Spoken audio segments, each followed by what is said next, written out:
جس سے کائنات کی کوئی چیز پوشیدہ نہیں، چٹے دن کی طرح روشن، ہر شے محبوب کی نگاہوں میں ہے۔ اللہ کے محبوب کی نظروں میں کوئی چیز پوشیدہ نہیں۔ وَإِنِّي أَرَىٰ مَا لَا تَرَوْنَ وَأَسْمَعُ مَا لَا تَسْمَعُونَ، جو میں دیکھتا ہوں وہ تم نہیں دیکھتے، اور جو میں سنتا ہوں وہ تم نہیں سنتے۔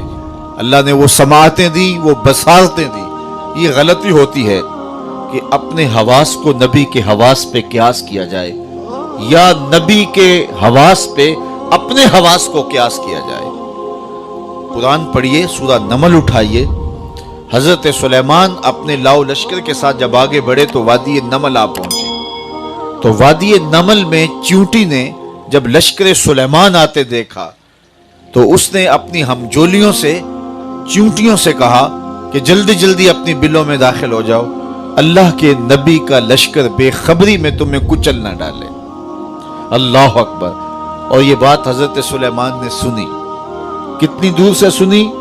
3 میل یا 7 میل دور، 3 فراسخ اگر ہیں تو 9 میل بنتے ہیں۔ تو 9 میل سے حضرت سلیمان علیہ السلام نے 3 فراسخ سے چیونٹی کی اس بات کو سنا اور اس کے لہجے کو سمجھے۔ اللہ اکبر۔ تو نبی کی شان یہ ہوتی ہے کہ جو چیونٹی کی بولی ہے اس کو سن لیتا ہے 9 میل کے فاصلے پر۔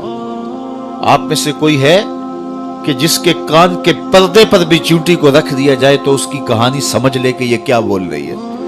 اللہ اکبر۔ یہ تیوریات کے ماہرین کہتے ہیں چیونٹی کے منہ میں زبان نہیں ہوتی۔ چیونٹی بولتی پھر کیسے، اب بات کیسے کرتی ہے؟ اس کے منہ میں زبان بھی نہیں ہوتی۔ تو اس کے منہ کے قریب باریک سے 2 ریشے ہوتے ہیں، مہین سے 2 بال ہوتے ہیں۔ جب اس نے اپنی ہمجولی کو کوئی میسج دینا ہوتا ہے ان بالوں کو قریب کر کے رگڑتی ہے، اس رگڑ سے جو آواز نکلتی ہے اس سے اپنی ہمجولی کو کوئی میسج کنوے کر رہی ہوتی ہے۔ اللہ کے نبی کی شان یہ ہے، چیونٹی کے بالوں کے رگڑنے سے جو آواز پیدا ہوتی ہے 9 میل دور سے اس آواز کو سنتا بھی ہے، اس سے جو مفہوم نکلتا ہے اس کو سمجھتا بھی ہے۔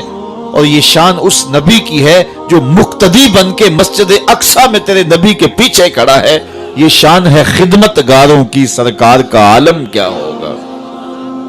تو اپنے حواس پہ نبی کے حواس کو قیاس کرنا، اس سے بڑی حماقت کوئی نہیں ہوتی ہے۔ تو کہا انی ارا ما لا ترون واسمع ما لا تسمعون۔ میرے بزرگ فرمایا کرتے تھے کہ نبی تو نبی ہوا۔ حدیث میں آتا ہے کہ جب میاں بیوی گھر میں الجھ پڑتے ہیں، سالے مرد ہو اور اس کی بیوی اس سے الجھتی ہے، تو اس مرد سالے کی ہونے والی بیوی جنت میں حور اس منظر کو دیکھتی ہے۔ یہ ترمذی کی روایت ہے، اور امام ترمذی کی عادت یہ ہے حدیث کی روایت کے بعد اس کا درجہ بھی بیان کرتے ہیں۔ تو اس حدیث کو بیان کرنے کے بعد کہا ھذا حدیث حسن صحیح، یہ حدیث حسن بھی ہے اور صحیح بھی ہے۔ اور حدیث کیا ہے؟ جب میاں بیوی گھر میں الجھتے ہیں اور شوہر کو بیوی کوسنے دیتی ہے کہ جب سے تیرے گھر میں آئی ہوں میرا تو قرار لٹ گیا ہے، ماں باپ گھر، کتنی آسودہ زندگی تھی، تو وہ بیچارہ شوہر تنگ ہوتا ہے اور بیوی اس کو تانے دینا شروع کر دیتی ہے۔ تو صحیح حدیث میں آتا ہے کہ جنت میں اس مرد صالح کی بننے والی بیوی حور اس منظر کو دیکھتی بھی ہے، سنتی بھی ہے اور جواب بھی دیتی ہے۔ اور کیا کہتے ہیں؟ قاتلک اللہ، تیری خرابی ہو، تو اسے کیوں ستاتی ہے؟ یہ تو چند دن کا پرونا ہے تیرے پاس، یہ تو میرا شوہر ہے۔ یہ کون کہہ رہی ہے؟ حور کہہ رہی ہے۔ اور حور کہاں سے کہہ رہی ہے؟ جنت سے کہہ رہی ہے۔ اور جنت کہاں ہے؟ 7 آسمانوں سے اوپر ہے۔ تازی گھوڑا سر پٹ دوڑے، تازی گھوڑا سر پٹ دوڑے اور 500 سال تک دوڑتا رہے تو پہلے آسمان تک پہنچے۔ پھر اتنی موٹائی، پھر 2 آسمانوں کے درمیان اتنا فاصلہ، اور پھر آسمان، پھر فاصلہ، 7 آسمانوں کے بعد پھر کہیں جنت، اور جنت میں حور، اور وہ بھی خیمے کے اندر، اور وہاں سے دیکھتی بھی ہے، سنتی بھی ہے، جواب بھی دیتی ہے۔ تو میرے بزرگ فرمایا کرتے تھے یار حور کون ہے؟ تو کہا حور میرے نبی کے غلام کی بننے والی بیوی ہے۔ حور میرے نبی کے غلام کی بننے والی بیوی ہے، اور اس کی نظر کا عالم یہ ہے کہ وہ جنت سے دیکھتی ہے، یارو مدینہ تو دور ہی نہیں ہے۔ تو کہا دعا سے مراد حضور کا نور علم ہے، हुजूर की निगाहों से कायनात की कोई चीज पोशीदा नहीं है। इकबाल बोले, ऐ फरोगत सुबह आसारो दहूर, चश्मे तू भी निंदाए माफिस सुदूर, तेरी नजर तो सीनों के छुपे राज भी जानती। हुजूर की मजलिस लगी थी, हुजूम आशिका था। एक सहाबी हैं वाबिसा बिन माबद रदियल्लाहु ताला अन्हु, वो पीछे आके बैठ गए। आदाब मजलिस भी यही है, जहां जगह मिले वहां बैठ जाओ। सदर मजलिस को इख्तियार है कि वो किसी को आगे बुलाना चाहे तो बुला ले। जहां हुजूर होंगे वहां सदर मजलिस कौन होगा। अब वो आए हजरत वापसा और पीछे बैठ गए। हुजूर ने कहा, उदनो या वापसा, वापसा नेड़े आ जाओ। वो उठे और करीब आ गए। फिर फरमाया, उदनो या वापसा, वापसा और नेड़े आ जाओ। वापसा उठे और करीब हो गए। फिर फरमाया, वापसा और नेड़े आ जाओ। अब हजरत वापसा की सुनिए, फरमाते हैं, मैं अपने मुकद्दर पे कुर्बान जाऊं, मैं इतना करीब हुआ कि मेरे घुटने हुजूर के घुटनों से छूने लगे। जब इतना नेड़े हो गया तो हुजूर ने मुझे पूछा, वाबिसा कोई सवाल पूछने आए हो? मैंने कहा, जी हुजूर मैं सवाल पूछने आया हूं। कहा, जो पूछने आए हो पूछोगे या बताऊं क्या पूछने आए हो? अर्ज की, हुजूर अगर आप बता दें तो हद हो जाए। फरमाया, तुम खैर और शर के बारे पूछने आए हो, अच्छाई क्या होती है, बुराई क्या होती है, यही सवाल था? जी हुजूर यही सवाल था। कहा, इसका जवाब मुझसे लेना है या अपने आप से लेना है?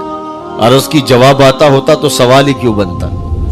फदरबा अला सदरिही फकाला इस्तफ्ते मिन क़ल्बिक, ये 3 उंगलियां हुजूर ने जोड़ी, अंगूठा और साथ वाली 2 उंगलियां, और उंगलियां जोड़ के ऐसे हुजूर ने दिल वाली जगह पे मारी।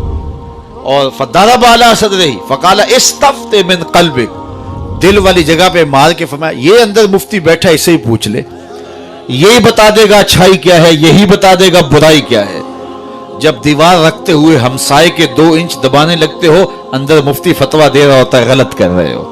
जब रिश्वत ले रहे होते हो, मेज के ऊपर से लो या मेज के नीचे से, अंदर का मुफ्ती बोल रहा होता है, ये गलत कर रहे हो।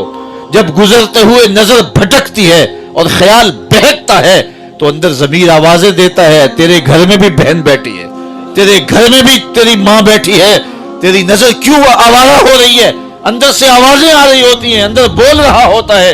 तो मेरे हुजूर ने 3 उंगलियां जोड़ के दिल पर मारते हुए फरमाया, इस्तफ्ते मिन क़ल्बिक, ये तेरा मुफ्ती ही बता देगा, ये अंदर का मुफ्ती बता देगा कि खैर क्या है, शर क्या है। इकबाल ने कहा था ना कि अपने दिल से पूछ, मुल्ला से ना पूछ। तो ये दिल बताएगा, ये मुफ्ती अंदर बैठा हुआ है, तो इससे पूछिए नेकी क्या है, इससे पूछिए बुराई क्या है। तो हुजूर की निगाहों से कायनात की कोई चीज पोशीदा नहीं है। और एक हदीस सुनाऊं और अपने मजमून को आगे ले जाऊं, और ये सिहा की रिवायत है। अल्लाह के महबूब ने इरशाद फरमाया, कुर्बे कयामत में जब दज्जाल आएगा, अभी तक तो नहीं आया, उसके फितने नमूदार हुए, लेकिन वो आना चाह रहा है। तो कहा, कुर्बे कयामत में जब दज्जाल आएगा, 1450 साल बीत के इस बात को बताए हुए, फरमाया जब दज्जाल आएगा तो मेरे गुलाम उसके मुकाबले में निकलेंगे, मेरे गुलाम उसके मुकाबले में निकलेंगे। सुनिए आगे, फरमाया, इन्नी लारिफो अस्माअहुम, कुर्बे कयामत में दज्जाल के मुकाबले में जो मेरे गुलाम निकलेंगे, इन्नी लारिफो अस्माअहुम, मैं उन्हें नाम बनाम जानता हूं। बात खत्म नहीं हुई, वास्माअ आबाइहिम, उनके बाप दादे के नामों को भी जानता हूं। कहानियां खत्म नहीं हुई, व अलवाना खुयूलहिम, जिन सवारियों पे चढ़ के जिहाद करेंगे, मैं मोहम्मद उन सवारियों के रंगों को भी जानता हूं। कौन सा गुलाम, किस कबीले का फर्द, किस रंग की सवारी पे बैठ के जिहाद करेगा, हुजूर फरमाया मैं पहचानता हूं। याल आलमों का लफ्ज नहीं है, इन्नी लारिफो, मैं पहचानता हूं उन्हें जो कुर्बे कयामत में दज्जाल के मुकाबले में आएंगे। ये मेरे महबूब की निगाह है। तो कहा, दुहा से मुराद हुजूर की निगाह दूरबीं है, जिससे कोई शय पोशीदा नहीं है, और लैल से मुराद हुजूर का दामने उफ़्व करम है, जिसमें बड़े बड़े गुनाहगारों को छुपा लेंगे। अल्लाह अकबर, क्या मंजर होगा, पेश हक मुजदा शफात का सुनाते जाएंगे, आप रोते जाएंगे, हमको हंसाते जाएंगे। वुसअतें दी हैं खुदा ने दामने महबूब को, जुर्म खुलते जाएंगे और वो छुपाते जाएंगे। तो कहा, लैल जिस तरह रात छुपा लेती है, तो लैल से मुराद हुजूर का दामने उफ़्व है, दामने रहमत है, दामने करम है, जो गुनाहगारों को अपनी आगोश में समेट लेगा। खुद फरमा शफाअती लिअहल कबाइर मिन उम्मती, मैं उम्मत के बड़े बड़े मुजरमों की शफात करूंगा। तो क्या मंजर होगा हशर का जब मेरे आका शफात करके गुनाहगारों को अपनी आगोश में समेट रहे होंगे। वो किसी ने किसी महफिल नात में पढ़ दिया, जिस तरह कि आजकल हमारी शायरी चलती है कि वो अपना मुकदमा नहीं हार सकता जिसके हुजूर वकील हों। तो मैंने कहा कि वकील ना कहो, वकील जो है निगहबान के माना में तो ठीक है, लेकिन आप मुकदमे की बात कर रहे हैं तो यहां वकील